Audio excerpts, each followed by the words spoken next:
And speaking of free market and the government, we didn't go anywhere this week for 757 Living, but we do have some great spots we're going to be checking out this month. But this Somalian fraud thing is another huge topic. Big time. I mean, Nick Shirley. Yeah, we watched his 45-minute thing. My mom didn't like it because he said he ended Tim Waltz. But I was like, no, I said, Mom, I like it. I said, you know what he's saying is that man was so arrogant. He wanted Trump to die. He said he hoped that he would wake up and hear the news that Trump would be, offed, unalived, or whatever you say now when you're on the internet. But, he wanted the end of him. And then he wanted to see him go to jail. And it's like, if we were a CFO of a company, like a chief financial officer, and we had this much debt, this much loss of fraud, we would be going to jail. Yeah. We would be in trouble. Why isn't he going to jail? Well, that could be on the table. So he's not continuing his campaign, which... I thought he was running scared. Yeah, he is. And also, I want to say, if you I highly recommend checking out the Nick Shirley documentary because you can do a drinking game because you'd be drunk if the guy said, "Where are the kids?" Oh, God, you'd be so ripped. It's so sad because when I looked at it, all the windows were blacked out. That is not normal. There's no playgrounds for the kids. And see, I learned this through my cousin Teresa because she opened up 3 successful daycares in San Diego. And then she worked for a daycare company. And I watched her. I watched what she had to go through. She had to go through zoning. She had to jump through all this red tape. She had to fight for kids to get parks. And okay, one person on the news, you wanted to bring her up. She was like, well, you can't just knock on the door of a daycare and they're going to answer. He's like, well, they would have a receptionist. But this is the point. I went with my cousin to one. You ring the doorbell. It is locked. It's for the safety of the kids. But they come to the door and they let you in. And they would give you paperwork to fill out because they want you to come to their childcare so they can make money because that's the bottom line. It is. And also the placement of these places, they're 1 block away from each other. And that's another thing that does not happen. No, because you have to have the right competition. And even us just calling for daycares if you want it, because we had to do those market surveys where we would call and ask all these questions. And they're super competitive. They are. And then the other one was the people in the healthcare buildings where they're all about healthcare and each one next door to each other. I couldn't believe that one. That one was so crazy. And then back to so CNN, they're like, well, we called and they said they had the children. I know you're just going to believe them. I know. And then she's all interrogating Nick Shirley and she's like, is what you're saying is the truth? He's like, yeah, what I'm saying is the truth. But you can question it. She's like, so are you telling the truth? Is it really true what you're saying? And I'm just like, why would he want to go out there and lie?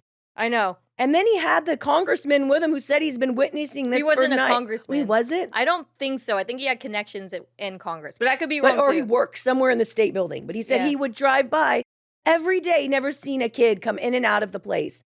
And there was dozens of them. And I'm thinking in my head, that's insane. Because CNN it's CNN or CBS, one of the two dumb freaking places.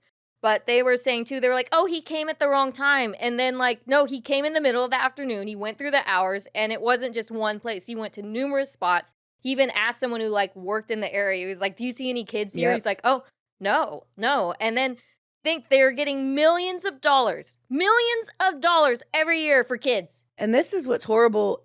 If you really even think deeper, child trafficking.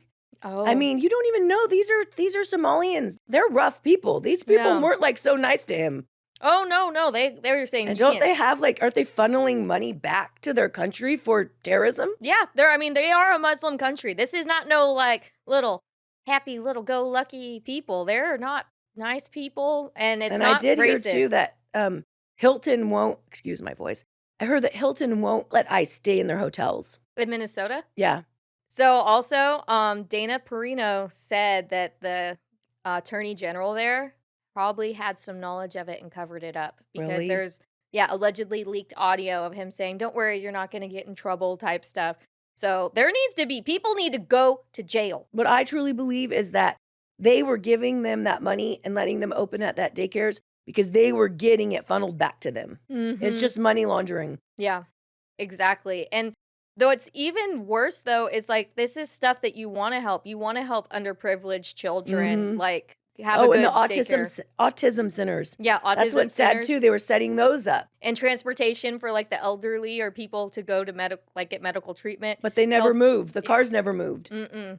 Or healthcare. And what's even worse, I think, too, beyond the sickening of the fraud, is nobody like could cover it. Like it took Nick Shirley, 23 years old, Yeah. 1 year older than the scoop. Yeah, and all he had was his iPhone, probably maybe a GoPro or something, and he just went and figured this all out. And like there's media companies in Minnesota who couldn't figure this out. And like Nick Shirley wasn't the first to break it, because before, I think the New York Times, there was stuff already kind of brewing in there, and all he had to do was just go and knock on the daycare's doors. It's really sad, but the mainstream media doesn't, they just want their propaganda. Yeah. Even Jay Random was telling me nobody even knew about Maduro.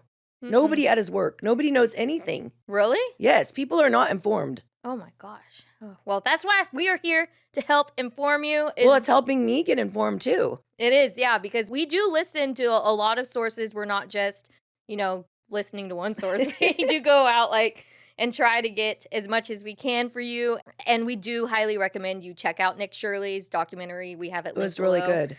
Anything else you want to add? I just think that you're right, that they're using that these are poor people, they have a different race than us, they can't speak the language. They're capitalizing on the heartstrings of the people so that they can steal our money.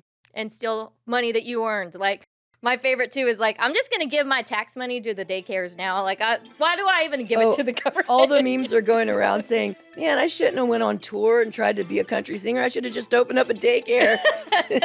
So horrible. Bring millions of dollars in.